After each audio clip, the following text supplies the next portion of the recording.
Ya. ¿Sí me escuchan? Estamos para poder continuar ya esta última parte que nos corresponde a la hora. Ya, listo. A ver, vamos a finalizar. Entonces, lo que les mencionaba acá, para ya, repito, concluir, es que los puntos de análisis no van a ser los mismos ya en todas las partes de la vía. No porque de pronto exista sea diferente, en el sentido del, incluso tal vez el tema de los vehículos, sino por la infraestructura. Ya, recordemos que no es uniforme, o al menos las vías antiguas o la infraestructura antigua no tiene esa uniformidad. No es que toda la vía es de 2 o 3 carriles, por ahí va a haber esas variaciones, esos cambios. Entonces, cuando hay esas variaciones, esos cambios en el tránsito es igual, es algo similar, ocurre esa misma situación, de que cambia, hay desvíos de vehículos, entonces yo no puedo tal vez generalizar de que, ejemplo, en esta avenida, todos esos vehículos durante todo ese trayecto es la misma cantidad, la misma proporción de vehículos. Ya, eso es justamente el punto de análisis ahí. ¿Ya? Acá en la infraestructura vial, entonces, sea esta en carretera o en calle, puede ser continua o puede ser una circulación discontinua. ¿A qué se refiere en la circulación continua?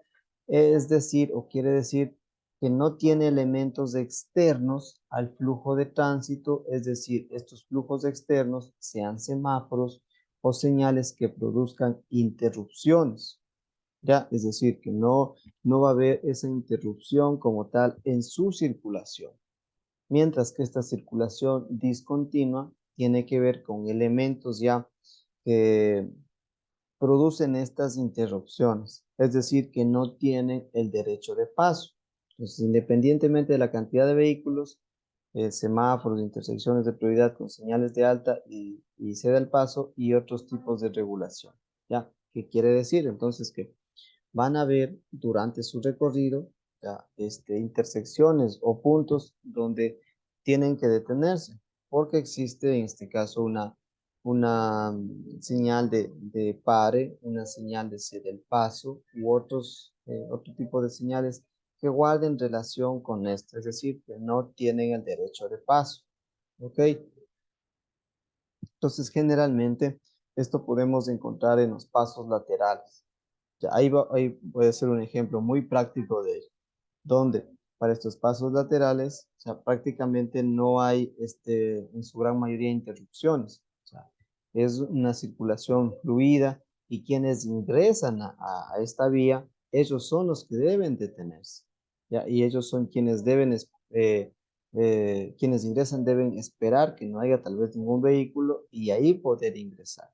Entonces, ahí hacemos referencia de esta circulación continua o esta circulación discontinua, ¿ya? Que esto, repito, debe estar directamente relacionada con el tema de los diferentes equipos que se necesitan para controlar el tránsito. Estos son semáforos y señales o agentes como tal de tránsito, ¿ya? Entonces, dependiendo del tipo de infraestructura vial a analizar, se deben establecer un procedimiento para el cálculo de su capacidad y calidad de operación.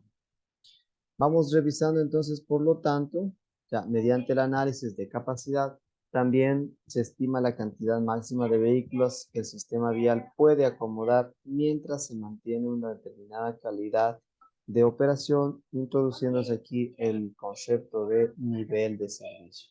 Entonces, ¿qué tiene que ver acá? ¿Ya? Que básicamente el nivel de servicio, que el principal objetivo del análisis de la capacidad es estimar el máximo número de vehículos, personas que un elemento dentro de un sistema vial puede acomodar con razonable seguridad durante el periodo específico. Ese es el concepto que queremos llegar y qué es lo que vamos a revisar al menos en esta unidad. Los niveles de servicio, donde nos dice que el principal objetivo del análisis de la capacidad es estimar cuántos vehículos o no solamente vehículos, personas, ¿ya? Pueden acomodarse o pueden caber dentro del sistema vial, ¿ya? Entonces, adentrándonos en estos niveles de servicio. Sí, recordemos que para llegar a estos niveles de servicio hemos revisado la capacidad, ¿sí?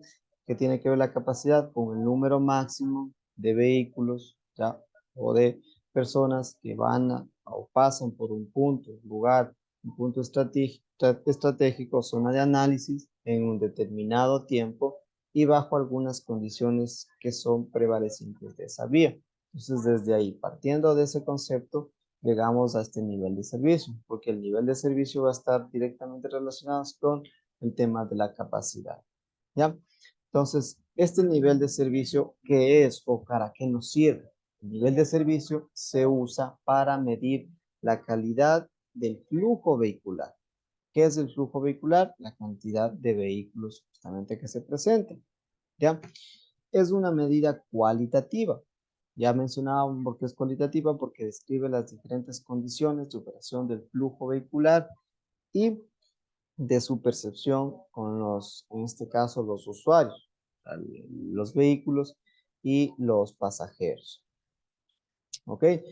Estas condiciones se describen en términos de velocidad, tiempo de recorrido, libertad de realizar maniobras, comodidad, convivencia y seguridad vial. Entonces, en el caso de la velocidad, es decir, si la vía tiene una velocidad de diseño como tal, 40, 50 kilómetros, en realidad, ¿a qué velocidad circulan los vehículos? Si es a 20, si es en esa velocidad que estuvo programada o si es a más, ¿ya?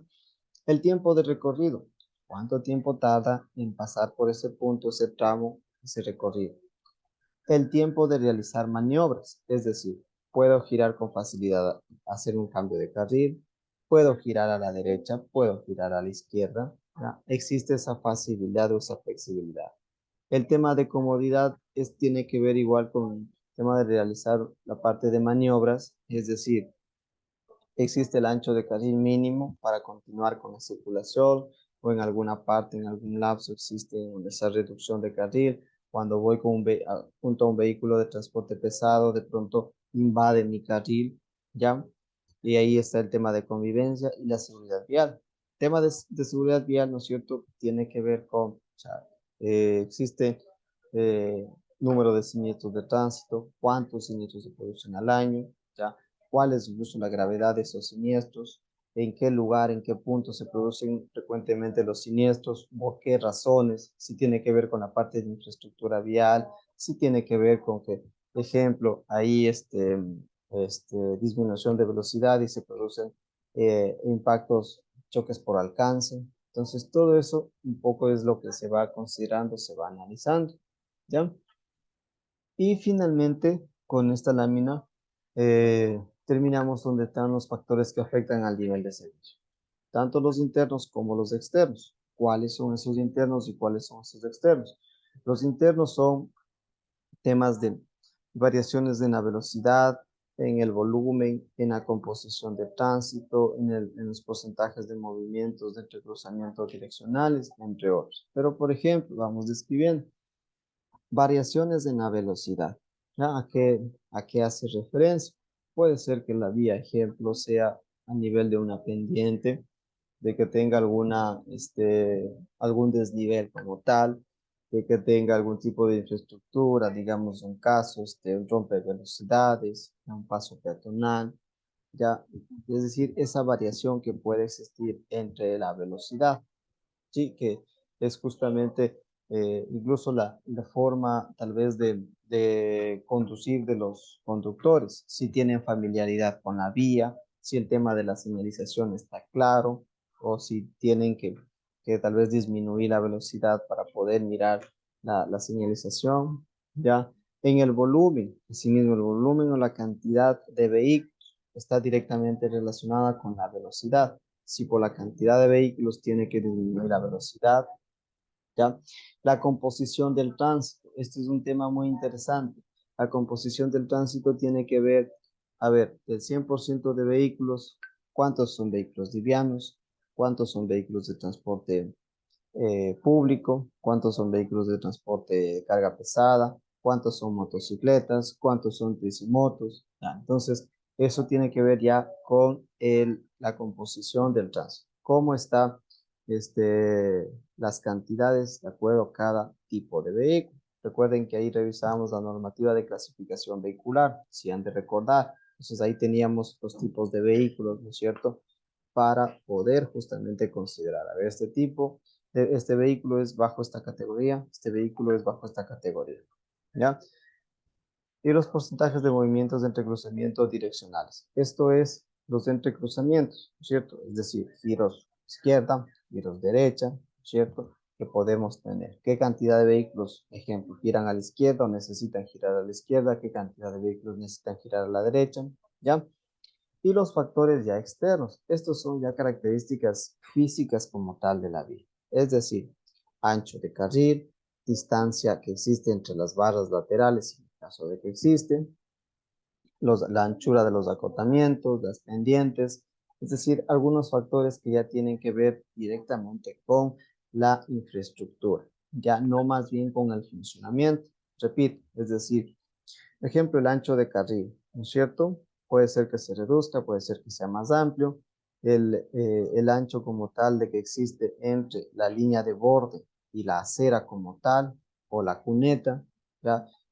Todo lo que comprende ya a la infraestructura. Entonces eso va a estar directamente influenciado. Pongamos un caso, ¿no? De que este espacio que existe entre la línea de borde y la acera, pongamos un caso, existe de 2 metros. Si algún vehículo se estaciona o se arrima ahí momentáneamente, no interrumpe el flujo vehicular. Pero si yo tengo o no tengo distancia entre la línea de borde y la acera, posiblemente o el ancho de carril es menor. Si un vehículo se estaciona un minuto nada más, genera ya una cola extensa de vehículos. Entonces son factores que, repito, afectan directamente ya al nivel de servicio por las características propias de este lugar.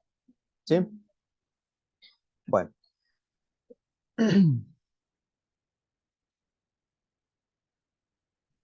Vamos a llegar hasta acá y repito, hacer una breve síntesis, ¿no? Lo que hemos revisado son varios conceptos, tanto que tienen que ver con el transporte, tránsito, transitar y el tráfico. Asimismo, hemos revisado lo que es la ingeniería del transporte, ingeniería del tránsito y el diseño geométrico vial. Recuerden, va en ese orden jerárquico. De la ingeniería del transporte se desprende la ingeniería del tránsito y de la ingeniería del tránsito se desprende el proyecto geométrico. Luego hemos revisado ya incluso el tema de una ecuación donde teníamos que el flujo es igual a la densidad sobre igual o la velocidad. Luego analizábamos este punto de que la oferta debe ir en función, por así decirlo, de la demanda, porque la demanda debe ser inferior a la oferta. Entonces, cuando teníamos mayor demanda de vehículos, posiblemente ya llegamos justamente a saturaciones o a congestiones.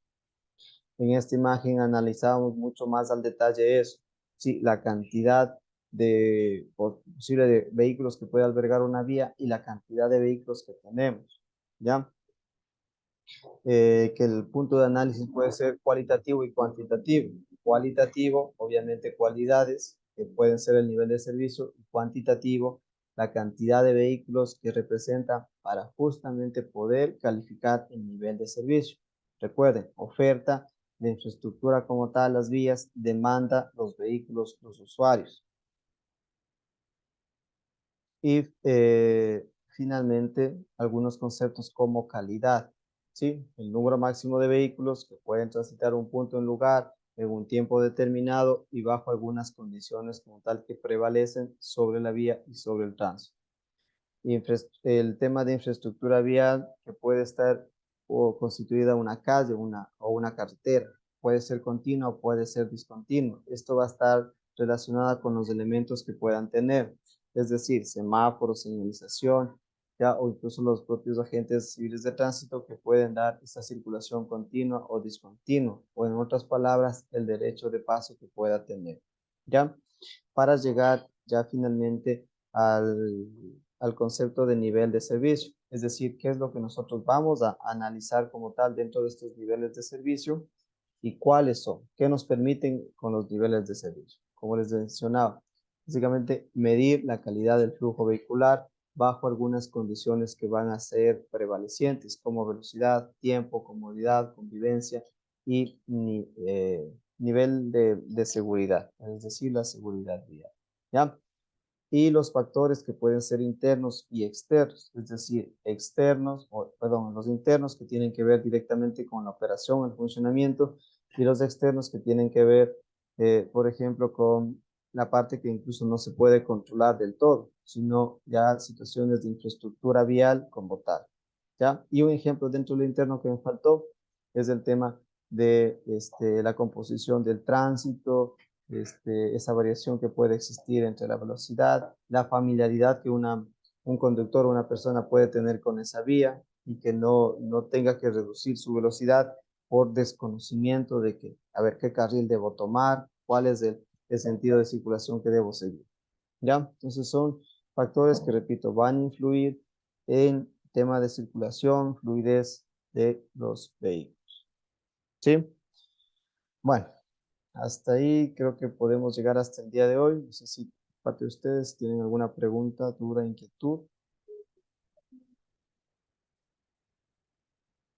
¿Estamos bien? A ver, todos enciendan su cámara un momento.